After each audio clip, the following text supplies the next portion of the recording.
Easy steno YouTube channel पर आप सभी का स्वागत है। डिक्टेशन 5 सेकंड बाद स्टार्ट होगी। Ready start. अपनी संदिग्ध गतिविधियों के कारण एक लंबे समय से विभिन्न एजेंसियों के निशाने पर चल रहे संगठन पॉपुलर फ्रंट ऑफ इंडिया यानी पीएफआई के ठिकानों पर देशव्यापी छापों के बाद यह तथ्य सामने आने पर हैरानी नहीं कि उसे विभिन्न देशों से अनुचित तरीके से जो चंदा मिल रहा था उसका गलत इस्तेमाल किया जा रहा था। चिंता की बात केवल यह नहीं कि पीएफआई विदेशी चंदे को स्थानीय चंदे के रूप में दर्शा रहा था, बल्कि यह भी है कि उसके तमाम सदस्य देश विरोधी गतिविधियों में शामिल दिख रहे थे।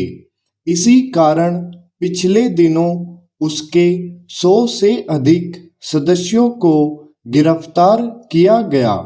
यह संगठन कानून के शासन के साथ किस तरह शांति व्यवस्था के लिए खतरा बन चुका है, इसका प्रमाण अपने यहाँ पड़े छापों के विरोध में केरल में बुलाए गए बंद के दौरान की गई उसके लोगों की हिंसा से मिलता है। इस हिंसा से एक तरह स्वतः प्रमाणित हो गया कि इस संगठन के इरादे नेक नहीं। इस संगठन पर आतंकी गतिविधियों में लिप्त होने के आरोप न जाने कब से लग रहे हैं। इसी कारण कई राज्य उस पर पाबंदी लगाने की संस्तुति कर चुके हैं। पीएफआई अपना उद्देश्य कुछ भी बताए, यह किसी से छिपा नहीं कि उसकी गतिविधियां उसे कटघरे में खड़ा करती है। एक तथ्य यह भी है कि खुद केरल सरकार उच्च न्यायालय के समक्ष यह कह चुकी है कि पीएफआई प्रतिबंधित आतंकी संगठन सिमी का बदला हुआ रूप है।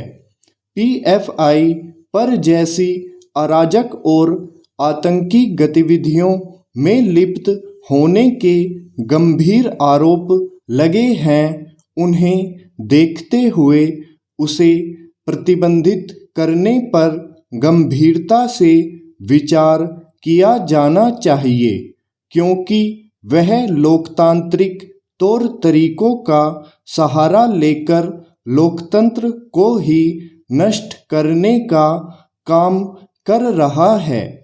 पीएफआई अपनी छात्र शाखा और राजनीतिक शाखा बनाकर जिस तरह देश के अधिकांश राज्यों में सक्रिय हो गया है, वह शुभ संकेत नहीं। इसलिए और नहीं क्योंकि विभिन्न राज्यों में छोटे दल उसकी राजनीतिक शाखा के सहायक बन गए हैं। वास्तव में इसी कारण कई संगठन उसके समर्थन में बोल रहे हैं। पीएफआई की हरकतें यही बताती हैं कि वह एक ऐसी विष बेल है जिसकी जड़ें काटने में देरी नहीं की जानी चाहिए। इसकी अनदेखी नहीं की जा सकती कि पीएफआई का हाथ न केवल नागरिकता संशोधन कानून विरोधी देशव्यापी हिंसा के साथ हिजाब के खिलाफ हुए अराजक प्रदर्शनों में दिखा, बल्कि अन्य ऐसी घटनाओं में भी जिससे इस नतीजे पर पहुंचने के अलावा और कोई उपाय नहीं कि वह आतंकी संगठनों सरीखी विषाक्त विचारधारा से लैस है।